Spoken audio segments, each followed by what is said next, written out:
Welcome back to the Bad Game Cast, where we... Oh, shit. You fucked up. You fucked up.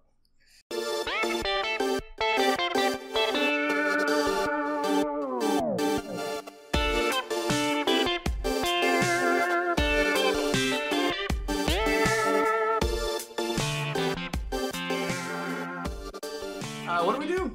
We play a bad game. Oh, right. And then we discuss it with our glowing listeners. Yay! Sorry, listener. I don't want to pluralize. Hi, Mom! So it's what? We play a game that was either sold poorly or not well received? Yeah. The rest of the games up to this point have been just real bad games. This is the first one where we forayed into something that was really poorly selling. Oh, I guess I should say what game we played. Maybe. Keep it a mystery. Yeah, you can play along at home and guess what game we're talking about. No, so we played the Grim Fandango, 1998 point-and-click adventure from LucasArts. It did really poorly, and in fact was one of the reasons LucasArts closed down that section of their company. Gee dang, really? Yeah. We should probably say who we are. Nah. Let's all pause and think about it. Pause. Think. I'm Jake. And this is Alex. I'm Jason. There's going to be a lot of editing here to move things into the right order. Yay! We can always just start over. Nah. It's more organic this way. That's right. No editing. Right. Oh, yeah, we're just going to drop it straight. Fuck yeah. Naked. All the pauses and everything. Out of the three of us, one of us isn't wearing any clothes. Try to guess which one. Here we go. You'll have to speak up. I'm wearing a towel. Winner receives a signed picture. Picture of what? Our nakedness. Use your imagination. So, Grim Fandango released in 1998 by, you said, LucasArts. Mm-hmm. We played the remaster, all three of us, right? I did. Yep. PlayStation 4. I played it on Steam. Same. Yeah. Okay. Before we get into it, since this is a point-and-click adventure, did you guys look into other games released in 1998? No. 98? Not really. So, I wrote a couple down. Half-Life, Metal Gear Solid, Fallout 2, Ocarina of Time, Baldur's Gate, Banjo-Kazooie, 1080 Snowboarding, StarCraft, Resident Evil, Abe's Exodus, etc., etc. 1998 was an awesome year for games. Yeah, that's a pretty good list. I mean, the crowning jewel, which I think we can all agree, Gex, Enter the Gecko. Oh. No. No? No. Did you ever play it? I own it. Gex is amazing. There are more than one on the N64 by itself. I know there's other games on other systems too. Are there really? What? Yeah. I played it on PlayStation. I've only ever seen the first and the third one on 64, but I don't know how any of this is relevant. Well, I guess it's not. I'm looking this up right now. Furiously looking up sequels to Gex 64. Tap, tap, tap, tap, tap. I remember I rented the first one because he was in a tuxedo, and I was obsessed with James Bond at that time. You know, as much as you like The Simpsons, I'm surprised if you wouldn't like it. It's alright, it just doesn't handle very well. Like, as a game, why are we talking about Gex? Can we please just talk about whatever the fuck game we played this week? Still played Grim Fandango. Right. Didn't change. Right. Jason, you want to take it away? Sure. So, going through the plot, it's honestly not that long of a game, plot-wise, because I found the length to be really in the puzzles. Yeah, definitely. With the point-and-click adventure. So you play Manny Calavera. Manuel. And you are dead? Jesus, spoiler. Yeah. And what gave it away? Probably your skeleton face. Because all of the character models are... I mean, they're skeletons. They're very... I don't know what the term is. The skeletons for Day of the Dead. Calacoa? Something like that? They look like Lego people to me. Like, I mean, they're based on, like the Mexican Day of the Dead type I stuff. knew that much, but I'm saying like the way characters look. Like if you have a skeleton Lego character, that's what Manny looks like. I mean, I can see that because his head's a cylinder. Right. I think that's primarily why. Cylinder Head. Sequel to Conehead. Geometry. I thought that was Pinhead's brother.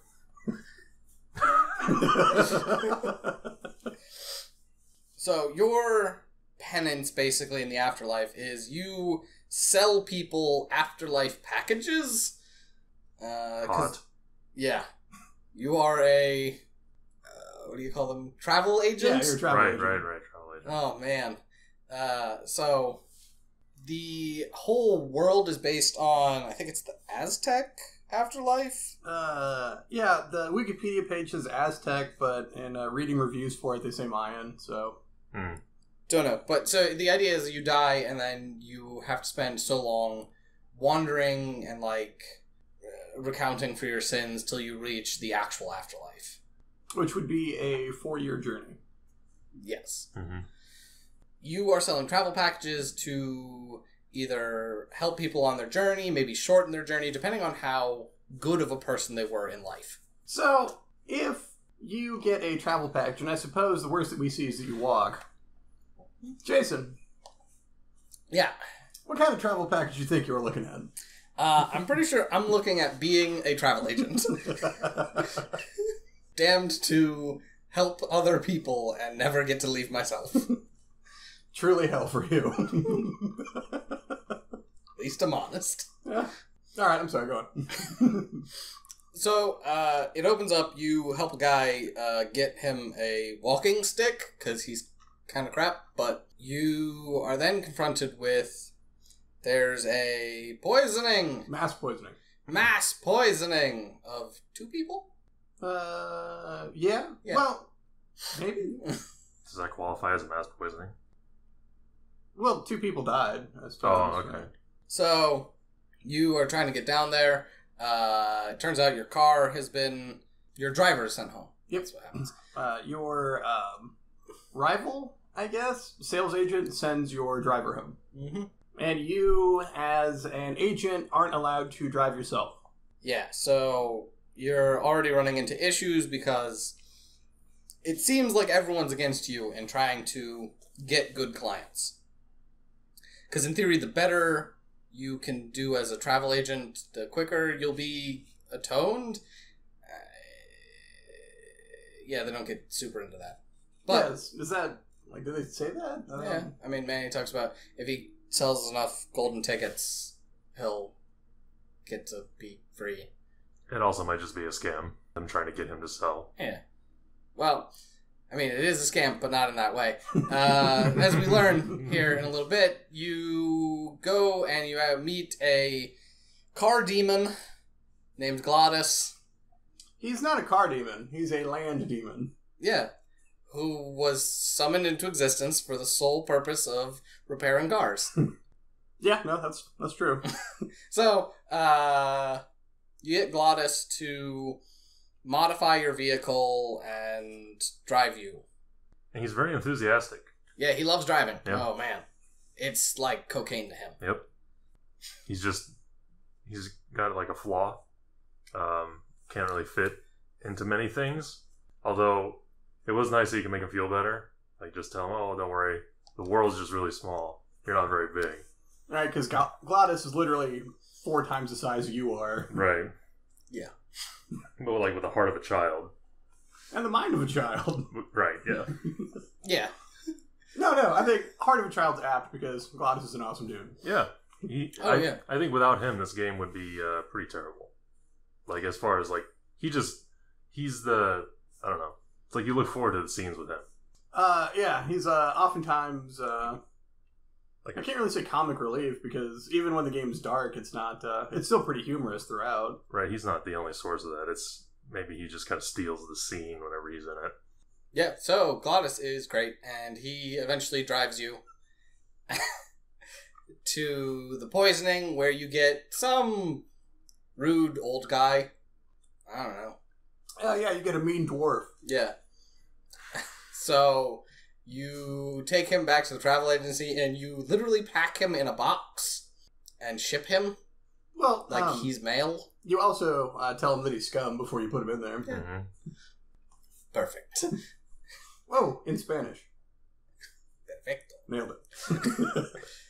So, at this point, you're pissed off because you keep getting these terrible clients and, like, they send your driver home and people are conspiring against you. So, you decide you're going to take the next good client from your rival, whose name I have... Domino. You then do a series of bizarre puzzles.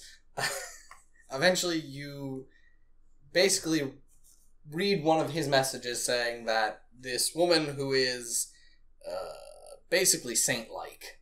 Oh, she's a nun. Yeah, and, like, has never done anything bad in her entire life. Which isn't true. I've met nuns. What kind of nuns have you met? Well, I take that back. I once knew a nun.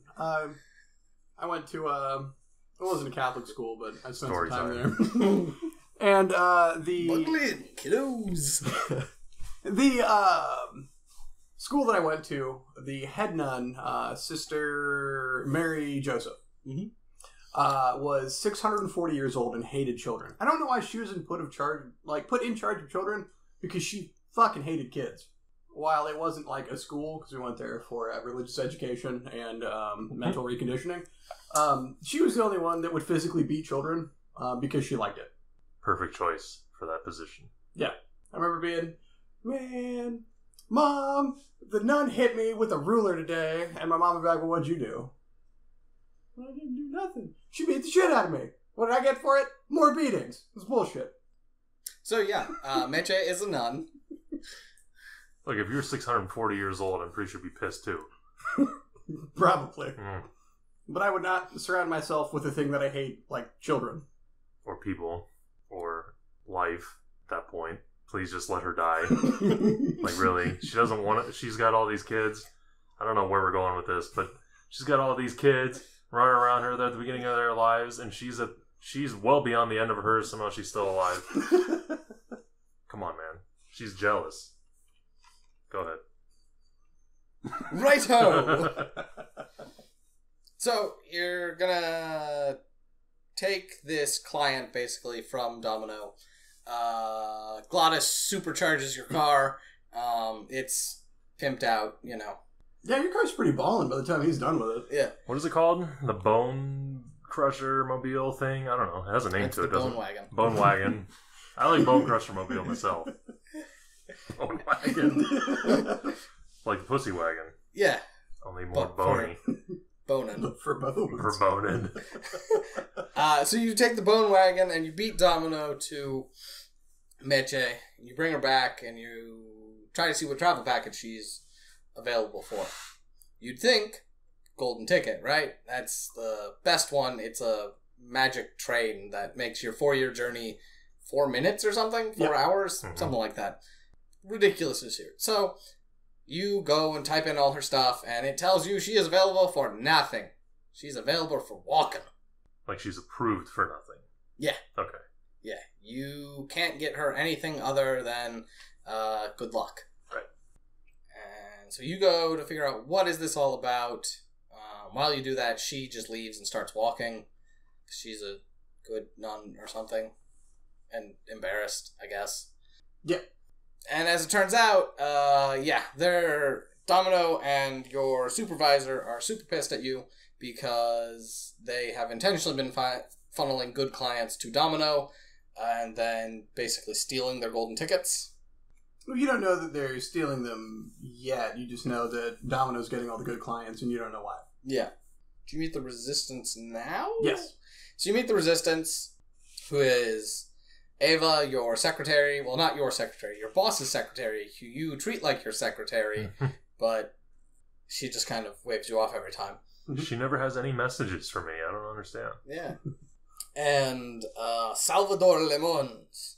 Like a war hero, isn't it? Like he's got some kind of military background to him. Yeah, he's the head of the Resistance, and the head of the Resistance, I mean, the two of them. Yeah. Well, yeah, 2 of them for now. Well, yeah. Soon to be 3. Because you decide to join the Resistance because It seems like really the only way for you to go, since you've been backed into a corner with not being able to get good clients. Yeah, when your boss Don finds out that you stole Domino's client, he tells you to go wait down in Gladys's machine shed for the police to show up, and that's when Sal approaches you, pretending to be a younger version of you. Yeah, so you know that you can't really deal with the cops. You can't deal with all of that. Like, you'll probably get sprouted, which is their version of extra death. Yeah, it's where you get shot with a bullet that turns all your bones into flowers. Yeah. Mm-hmm. It's the bad way of dying post-death. Perfect. Nailed that description. He's double dead. Yeah, you're double dead. Game over. Everybody knows what that means. So you go with Sal, and he has you do some stuff. He needs you to get pigeons. You get pigeons. Don't worry, they're skeletal pigeons. Because he needs carrier pigeons. Yeah, he wants a mold of your teeth to get into the computer system that scans your teeth every time you log in. And pigeon eggs so he can raise carrier pigeons. So I had a question at this point. How do the pigeons fly when they're all bones? Their bones are hollow, so they're lighter than air. I mean, bird bones are hollow. It takes out a third of their weight. But See? There you go, so I'm right. Science. Science. God damn it. I watched that episode of Bill Nye. That was on an episode of Bill Nye? Oh. Yeah. Man, I did all my learning like a nerd at the library. Oh. Whoa. Nerd. So, Moving on.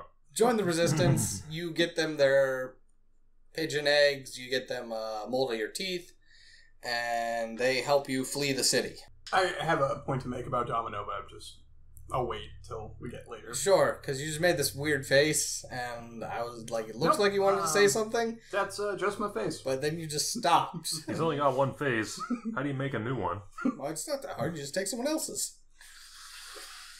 I have a jar upstairs that grows them. If anyone's out there listening, please rescue me. They'll never get to you in time.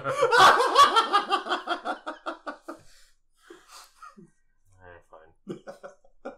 So you escape to the petrified forest. It's a petrified forest. I don't know. You meet back up with Glottis, and he tears his own heart out. Bold strategy. Yeah. He's like, I can't stand not working on cars, and tears his own heart out and throws it into the woods. I was a little disturbed by the lack of blood in this section, I just gotta say. I feel like if he ripped his own heart out, there'd be a bigger mess. It was really weird. So, this is something that I know you ran into with the character models not always exactly syncing up. Yeah. Because Glottis tore the heart out of his head for me. And it was, That's not your heart. I was like, that's actually really impressive. And I didn't know demons were built like upside down, but... It's a design feature. This one a couple times where Glottis would talk, where because he's a weird shape. He's big, lumpy. His head's really elongated, and sometimes when he'd open his mouth would do an entire 180, and so like the entire top of his head would open up when he was talking. Oh, what is he supposed to be? Is it? Sometimes he looks like a dog to me, but I know he's a demon. But I mean, like, he looks kind of like a mix between a dog and maybe like a rat or something. Like, what the hell were they going for with this?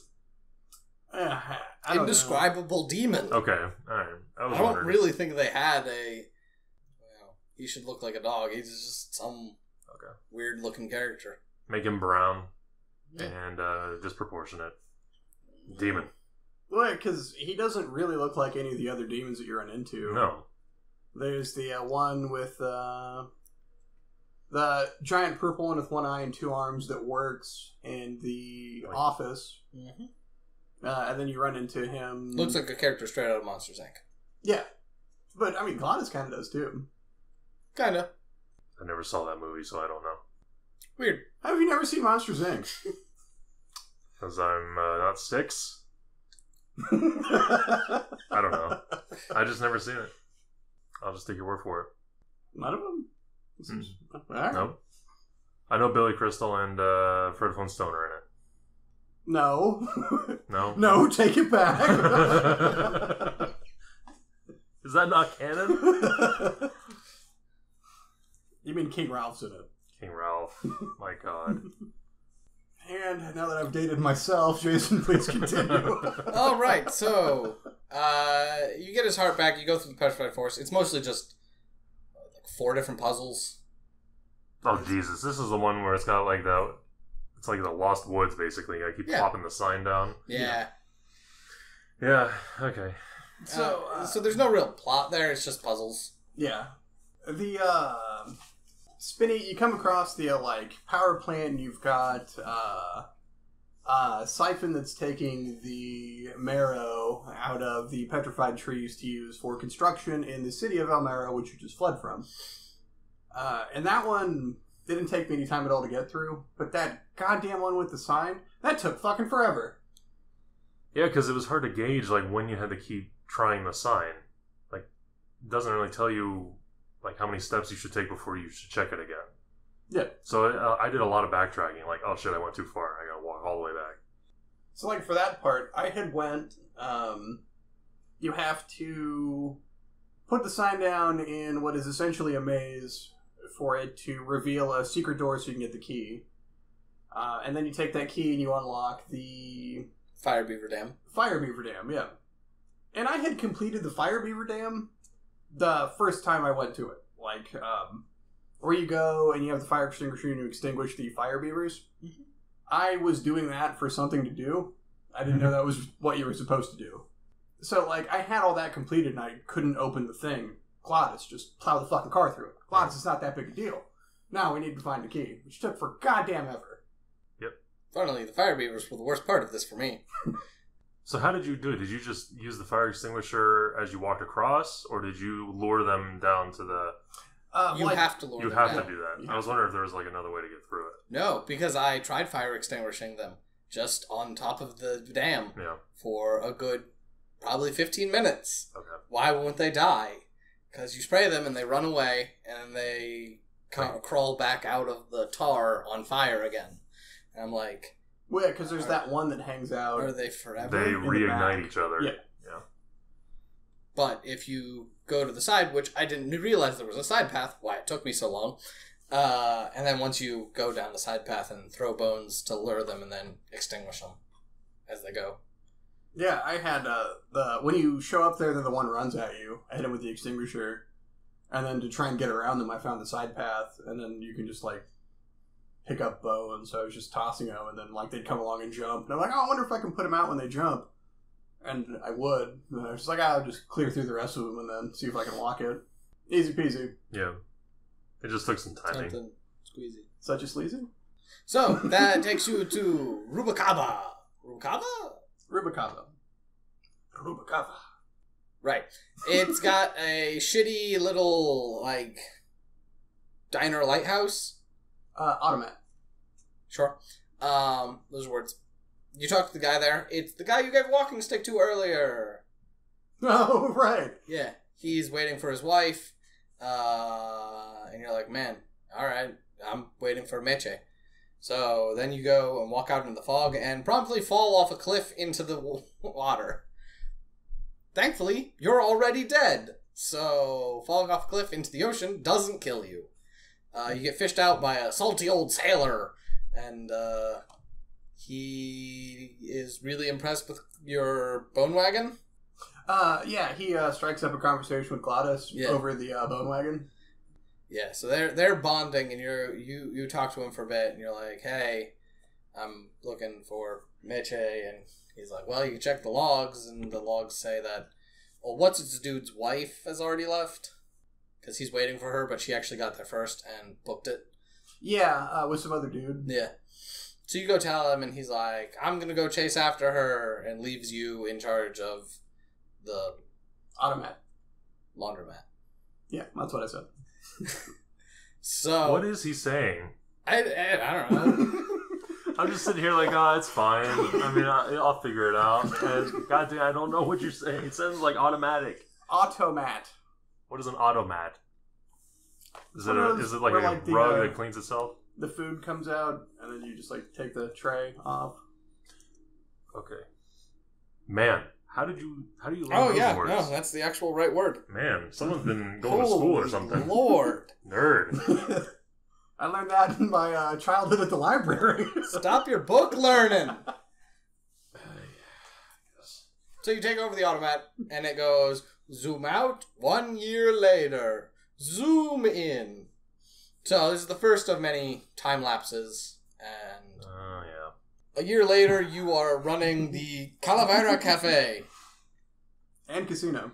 Yes. Was that place even there the year prior? Like, or does your character basically build that place up from nothing? You build it from nothing. That's what I thought. They don't really kind of explain that. I mean, it's I just where assumed. the automat was. Okay, so Yeah. so you give him a year and he turns it into like this booming casino type place. Yeah. That's amazing. Because you're the best. Yeah, you're fucking. Yeah. Okay. Yeah, I mean, all the chicks that you run into in Rubikava, right, are, Oh like, my god. Manny has at some point boned. Because they're skeletons. Yeah. Get it? Get it, bone. Get it? Anyway. Birds' bones are hollow.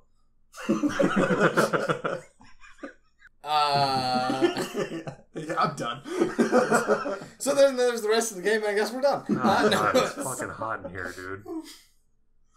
So we see Meche again, but she Fans finally makes it to Rubikava, but she gets basically kidnapped by Domino.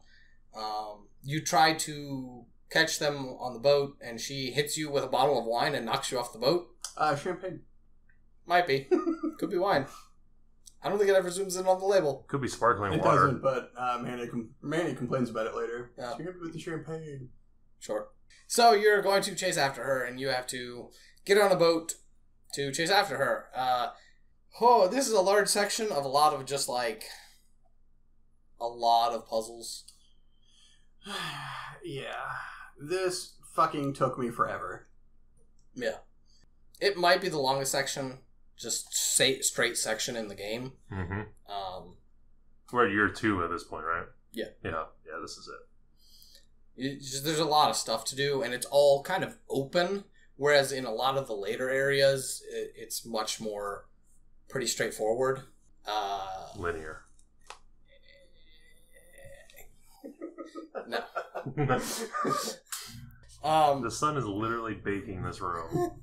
Send help. Please, Trump, we need bottled water. Throw it at us. So you do all these puzzles. None of them are really that important, I don't We think. get through this already. Alright, sure. Let's go. Just really fast. You do a bunch of puzzles. You meet this girl. She is evil. I don't know. She likes bad men, as Hot. she says. Alright, didn't know you were into skeletons. Totally. Neato. I don't like him that thin myself. Like it That's when the huge ribs to are run. showing. God, that's terrible. Okay, so I think she's really the only important person in Rubikava the first time. There's Lupe. Oh, coat check girl. Right, so you do all that, and then you get a boat by poisoning a guy. Yeah, you need to get tools for the boat. You need to get a union card so you can get on the boat, and you need to make sure that the guy who you're going to replace doesn't show up. Yeah, so you... You also have to bring your buddy with you. Yeah. lightly poison the guy who's supposed to show up, and then take his dog tags and convince everyone that he's dead. You... Like you do. Get the tools by forming a communist revolution of the Seabees. Yep. And then you... What was the last one we were supposed to do? Union card. Union card. You steal a bunch of fake Golden Express tickets to get... Well, and you severely intimidate that one dude to steal his machine, right? Isn't that how you get the counterfeit Yes. Yeah, but he's also the one who gives you the... ticket? Union card. Union card. Yeah. After you steal something for him. Right after bullying him hardcore, now you're out running errands for him and stealing shit. Yeah, normal things. It's important to note that all of these steps are as straightforward as it sounds. Right. Yeah, so it's You're just supposed to know. winding and kind of odd at times. But you get through all that, you get on a boat, and you sail off. Bam! 1 year later. That's how fast we're going. Zooms in. you are now captain of the ship, because every time a year passes, you are now the best. I mean, you start as the best. Just a year later, you get to see the fruits of that. Yeah. So you pull into port, and you're like, we are here. And you get a letter from Sal. Zapato. Who cares? You're not there very long.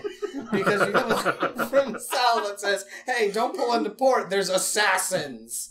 So the assassins try to kill you. You cut the boat in half and sail off with your half. Your half has the engine, so, I mean, I guess that works. Checks out. After a little while, your half stops working and you sink to the bottom of the ocean. That puzzle was fun for me. With the anchors, trying to balance them, and then you gotta rip the boat in half. Yeah. I had fun doing that one. How long did that take you? Not that long. My issues came with trying to push the button on the left. Like, if for some reason I kept trying to push that button and nothing would happen. But you're just supposed to wait until the end to push it. Yeah. But other than that, it was just fun. I like that puzzle.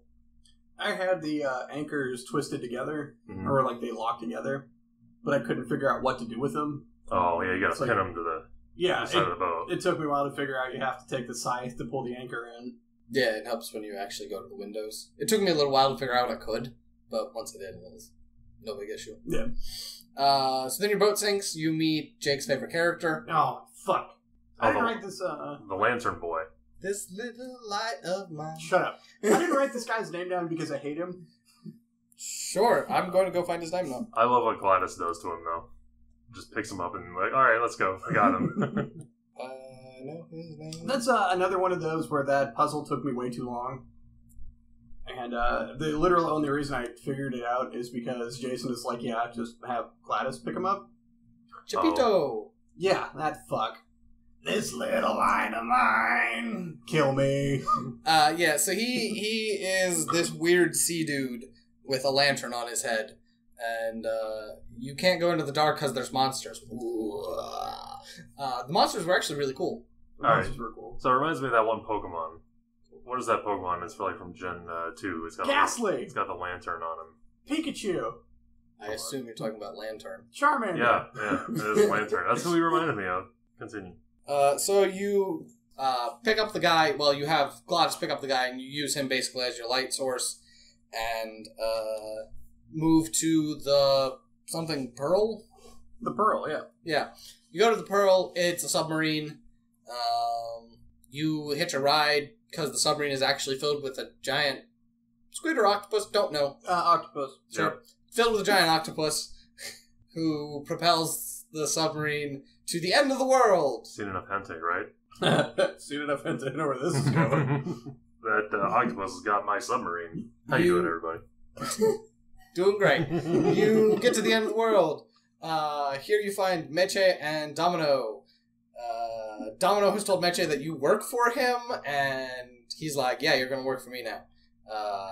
Here at the end of the world, where we have a light bulb factory? Yes. Well, they use the glowing coral to make light bulbs. Yeah. Because that's what the one dude's made out of, isn't it?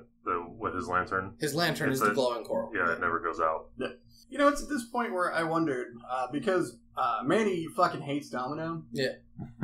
And throughout the game, like, Domino is at best kind of a jerk. Like, he's really, like, kind of nice to Manny. Like, he's not overly shitty to him at all. Like, he's noticeably sleazy, but that's it. Yeah. Maybe Manny knows something we don't, because good writing. Maybe, but, like, here he's like, sure, I could kill you, but I have faith in you. I think we can use you. There's no reason to get rid of you. Which, it would be much easier to just shoot Manny. Mm-hmm. And, like, even before, when you're back in El Maro, and, like, you're trying to talk shit to Domino just doesn't care. He's like, yeah, whatever, buddy, that's cool. So Yeah. I didn't really get that. I don't know. He's never been outwardly hostile towards you, but he's sleazy and on the side of wrong. And so you're going to fight for the side of right. I guess. I mean, I don't think that's really true either. Like, Manny's just trying to get Meche and take her to the Ninth Underworld. Well, yeah. It's not like Domino just happens to be in the way. It's not like trying to fight for the side of good. He's in it for his own selfish reasons, ultimately. Yep, so you have to convince Meche that you're a good guy. You give her a gun, which then she actually has no bullets, but she secretly has a bullet. But she decides not to shoot you and instead threatens Domino, but then Domino just takes the gun from her because she's a weak little girl. Coward. And Domino locks her in a safe. You break her out of the safe by going into the safe, breaking the floor, doing some dumb stuff. In the meantime, you raise a boat from the bottom of the ocean using a big grabber claw, which then Glottis fixes. Hold on. It's at this point in the game where you get to see what dead kids are like. Oh, yeah. The Angelitos. The Angelitos. They're dead kids. In a cage. With wings. And they're mean. Yeah, so, whatever. It's like real kids. Father of 6, ladies and gentlemen. I'll be here all week. It's gonna be 7. With 8 women. Yeah, right. That broke me. Come on, hurry up. Are we gonna get through this? Yeah, we're trying, but he keeps laughing. So, you raise this boat from the bottom of the ocean. Glottis fixes it. You strap grinder to the front, and then you sail off because you need the grinder to cut through all the glowing coral. Yeah, because the light bulb factory at the end of the world is surrounded by coral. Yeah. So you start boating, grinding through some coral. Domino's like, I can't let you escape. And he pulls you onto his... because he's the one who controls the submarine full of octopus. Single octopus, not octopi. Anyway, so he pulls you on, and you're like, let's fight. Scythe battle! Because you're both, like, Grim Reapers, kind of. It's like the costume you wear. Or at least used to. You have a scythe, for reasons. But then instead of fighting him, you're just like, man, I'm gonna just fuck up this octopus. So, did either of you attempt to fight him with a scythe? No. The octopus? No. Domino. Domino. Oh. I was gonna say, I'm pretty sure I stabbed the octopus in the eye, right? Yeah. You fuck its day right up. Yeah, no. Yeah, because you pull out your scythe, and it, like, puts you on a screen, and there's one thing you can interact with, and that's the octopus's eye. I'm assuming you could probably walk forward and engage him, but I was like, interact with this. Yeah, I don't know, because I didn't try to fight Domino either. I was just like, fuck you, octopus, and stab him right in the eye. Yeah, so then Domino's like, man, you won't even fight me? You're such a coward. And You just stabbed a giant octopus in the ocean. I mean, I don't know how much more brave you want to be. You kind of fight/grapple a little bit, but then the boat catches you and grinds Domino into, I'm assuming, little pieces. Chum. Bone chum. Bone chum. You're about to get ground up, and the Angelitos save you. Too much chum from my bones. I'm cutting all that. No. You're keeping in your bone chum dick. That is forever now. I whispered it, didn't even show up on there. Now we get 1 year later. Hooray! No, the end is in sight. The end is in sight. You reach basically the end of the line. They're like, hey, you gotta have your golden pass ticket. And you're like, but they were stolen. And they're like, now you gotta go get it. Glottis tries to die because he hasn't driven or done some stuff in a while. He hasn't driven or gone fast in a year. Yeah, so he's on the brink of death. So you make a rocket ship out of like a gondola, basically. Yeah, with the other land demons, which are like tiny little glottises, and they say they've never seen one so big. Mm-hmm. Nope, I'm giving it to you on a silver platter. I don't need your pity. I can set up my own jokes. Go ahead. You build a rocket ship, you strap Glottis to the top, you get in, fire it on. He wakes up. Oh my god! What sound does the rocket make? Rocket makes whatever sound you want. Like a unicorn crying. Ooh. Mystical. Whimsical. There you go. That's a good word.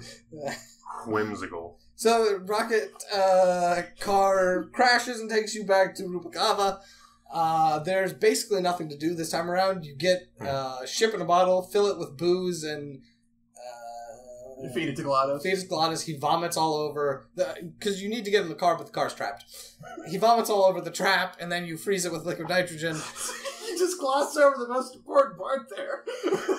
No, we're going fast. Shut up. You get the car back, and bam, you're back off to El Mero. Nueve Mero. That name changes. Don't care. So you're back. It's Nuevo, my bad. The big bad evil guy is there. Jim Henson. Yeah, sure. You get a gun from a crazy guy, and then you go and you... Man, we're just skipping hours at a time here. It's fine. We don't need to go through the entire damn synopsis of the story. Yeah, you do some stuff. Do some stuff, and you win the game, and the credits roll. Sal explodes and kills the evil chick from earlier. With what? He has a bomb in his teeth. Oh. Right, and he's just ahead at this point. Yeah. Oh, that's right. They've Salvador. removed his head. And his body's kind of chilling out back. Yeah, and he's like, but I've got a bomb in my teeth. I'm ready to take out my captors. And you're like, you the goddamn man, Sal. good on you. Viva la revolution! And then you kill the big bad evil guy, and you get the golden tickets back,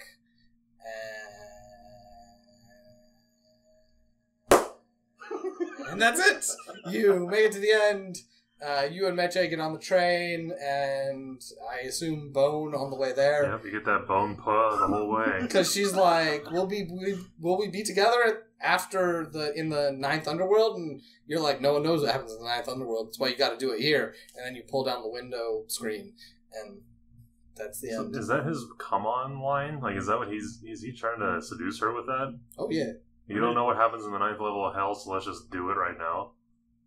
Yeah. Besides, aren't skeletons between like men and women down there kind of the same? Well, how do they get drunk? So too many questions right now. I don't know. How would they get drunk? I don't know, but you see that one chick knock back a shot and then just collapse. Also, in the beginning, they talk about Manny getting blackout drunk at the Christmas party. I'm starting to question the realism here. Yeah, alright, big complaint. It's not grounded in reality. Your skeleton man, clearly, it just doesn't line up with how real skeleton men are. No. So, yes, that does take us through the end of the game. You have a tearful goodbye with Gladys, who, as a demon, can't go on to the Ninth Underworld with you, so that's kind of sad. I'm sad about it. It's cool. You'll find another Gladys. Damn. That's right. But I don't think you will. I mean, demons not allowed, remember? Oh, yeah. Righto, so, So what then? Credits roll? Credits roll, you immediately start the game over. Yep. It just rolls right into the beginning. Yep. Just after the beginning cutscene. Yep. Want to talk about any specific parts of the game, or... Well, I'd like to, give, my thoughts on the game overall. Sure. It's the first game that we've sat and played through that, like, I actually liked. I thought the writing was good. No, sit over there and twiddle your thumbs. The dialogue, I really enjoyed. The music was really good. I enjoyed the whole atmosphere, all of the, sets. What? Just keep talking. Just ignore me, please. I'm doing my There's best. a fucking kitten over there. What are you doing? He's got to touch things, I man. have to do something. Go ahead, I'm listening. Atmosphere, yeah. Jesus, I liked it. I'm done. So why didn't this game sell well? What do you think? Is it just kind of like a fatigue of adventure games at this point? I think, the issue wasn't necessarily with Grim Fandango. It was more with the adventure, very specifically the point-and-click adventure type genre, where it was very big during the mid-90s. Yeah, even before then.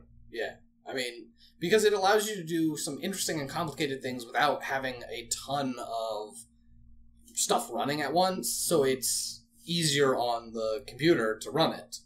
It's a way to have, more complexity without, nowadays, you can have great sweeping action scenes. Back then, action was garbage. If you're having real-time combat, it did not exist. Well, 98, you mentioned some games on there that did have combat and action. And yeah, this is where we started to really get that. This is like the beginning of the which is why Revolution. Yeah. No. So, previously we had a ton of these kind of point-and-click adventure, that kind of stuff, adventure games. Like what? That Monkey Island Monkey game. Island, which is great. I heard that game's even, like, the puzzles are even more obscure. Oh, they're insane. I've played all the Monkey Island games. I really enjoyed them, which is why this game was great for me. But they're convoluted as hell when you just need to do something. Yeah, like, there's no hint. Like, here's the game, here's the world, now make something happen. Yeah. Which I think is part of the issue of the games moving forward, is that they just kind of leave you with no idea of what to do, and if you can't make the leap in logic that they're looking for, or you make a different one, it can take you a long time and really just feels like you're beating your head against a wall. Yeah, because even in Grim Fandango, there are moments where you had to, find a specific item and come over here and do something with it, and it just really doesn't rationally make sense. It doesn't follow any kind of logic.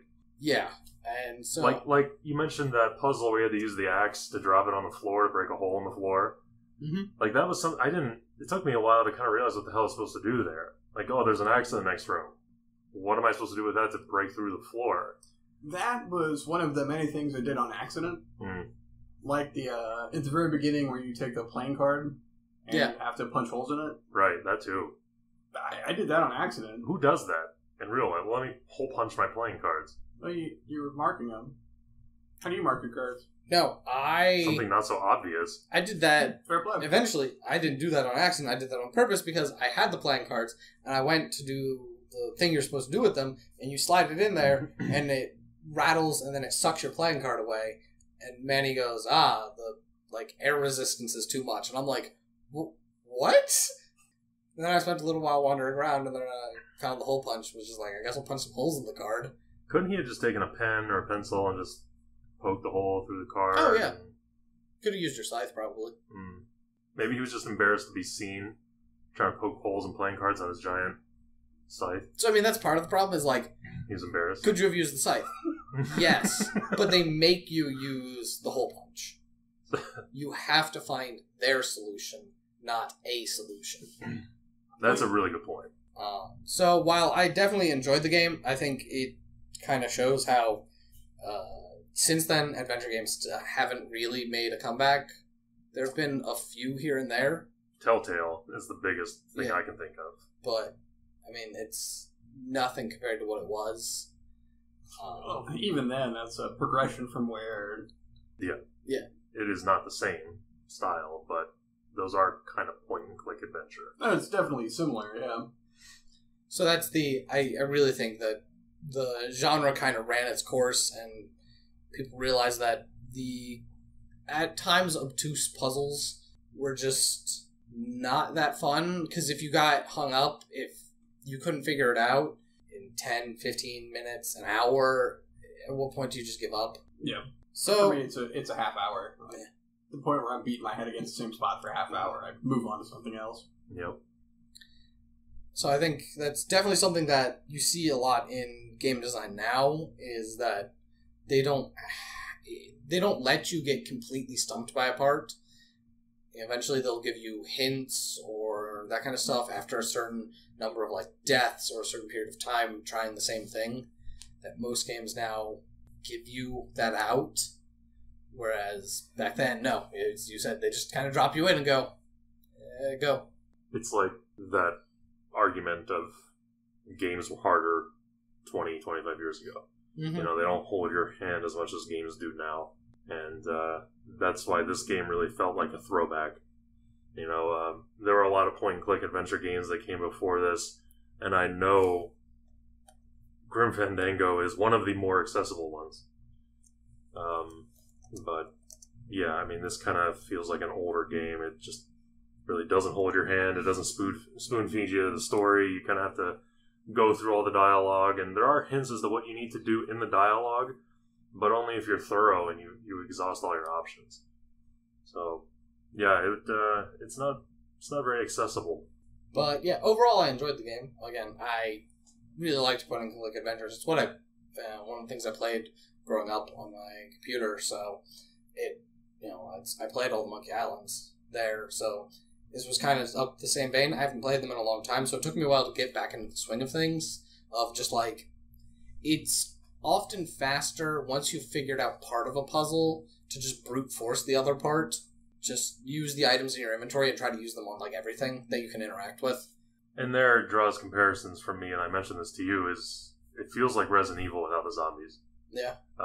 Because Resident Evil, very, very similar kind of style in terms of, like, picking up a bunch of items, but you're never really quite sure what to do with it. And you kind of just have to try everything and see if it gets you somewhere. That's one thing I was wondering. If it felt that way, especially with the controls. Because we both played it on computer. Right. The point and click. Like, I tried using the keyboard just to see what it felt like. It seemed really fucking weird. But if you're doing it on a PS4 controller, I mean, that's how you played the whole game. So the switch for me was weird, but I'm sure if you're playing the whole thing, it was fine. But I didn't really get that, but I think the control scheme has something to do with that as well. You can choose to use the tank controls. You don't have to on the PlayStation. So I didn't. I wasn't using tank controls. It just... Maybe I should have, because what the other option is, it just didn't really feel very intuitive. Hard to be precise was my biggest complaint. Like, I'm trying to press this item, and why am I over here, talking to the window saying there's nothing I can do? Well, no, you just press the damn button over here, man. It's right there. Just press it. Yeah, it's way easier on computer when you just click on the thing. I imagine. I'm a console pleb, I guess. Yep. Lols. Yeah, So, yeah, I enjoyed it. What is your official opinion? Right. I can't say I had fun. I think, but that's more related to just my preference. I've never been a point-and-click fan. I like the writing. I felt like it was really kind of refreshing and quirky. Mm-hmm. And I thought it looked really nice, too. I mean, that's a very common thing you hear about this game, is that the art style is fantastic. But just not my cup of tea in terms of gameplay style. But I can see why some people would like it. Certainly not the worst thing we've played. Not even close. Oh my god, not by a long shot. I would play through Grim Fandango 10 times in a row before I picked up Ride to Hell again. Aw. Sometimes you just get the urge to kick someone in the gut 90 times before they die. And then have dry humping in clothes. And then I'm just going to stop. That's for the benefit of everyone. Alright, so we're wrapping up then? Yeah, I mean, I think that covers it. I think so. It was, good. Surprised it was reviewed rather well, despite... What is like an average review you've seen for this? Let's look up some reviews real quick. Because I know the reviews are really... Yeah, like I had to search for a review that was talking shit about it. Yeah. Most of the negative things I read about this game were in YouTube comments because people were fucking frustrated with some of the puzzles. Yeah. Its Metacritic score is an 80%. Okay. Is that the original or is that the remaster? I suppose it probably doesn't matter. I don't think there's that big of a difference. There's not. It's the original. Okay. We have some great news for you and the autoplay videos. Fucking Great, now it's getting claimed. We'll just cut that part out. No. Naked. Righto. Righto. So yeah, it's really well reviewed. It's a lot of 90s and stuff. There's a few people who hated it, but it seems like their issues are more just with point-and-click adventures and how hard it can be. Yeah. Yeah, I mean, I liked it overall, but I'm with you. It's really not my genre.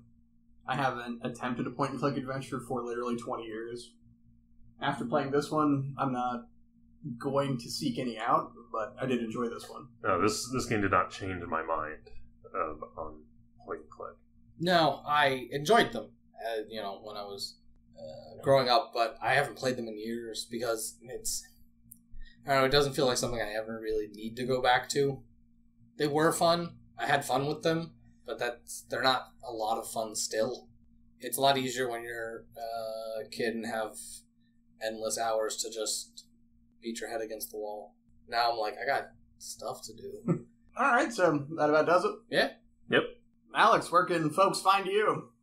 You can follow me on Twitter at 10rulesall, and you can subscribe to me on YouTube at youtube.com/10rulesall. And follow me on Twitch at twitch.tv/. 9 rules all? Not yet. Still 10 rules all. 11 rules all. And, yeah, that's about it. Jake, what do you got? You can follow me on Twitter at Jake Prey, or YouTube, I suppose, at the same name. Jason? Well, I guess you can use the badgamecast@gmail.com or the badgamecast on Twitter. I had no idea we had a Twitter. Yeah. Boom! Wow. We're moving up in the world. That's one word for it. Okay. I think that's everything. Yeah. I mean, Cool. we can keep talking Nope. about stuff, things. Thanks for listening. No, don't thank them. They don't deserve it. I think they do after an hour. This won't even be an hour long. Make sure it's an hour long. You know how many ums and just weird pauses there are? No, because they'll all be cut out. Nope. Naked. Naked like the day you were born. Covered in animal viscera? Yeah. It's not really naked, though. You can be coated in something and still be naked. How does that make sense? What if it's covering all your jolly bits? Does that still count as naked? No. So if you were sans clothes and just like coated in baby oil, would you consider that person naked? No, because they've got baby oil on them. And you use the word coat. That's where I'm cutting it. Good night, everybody.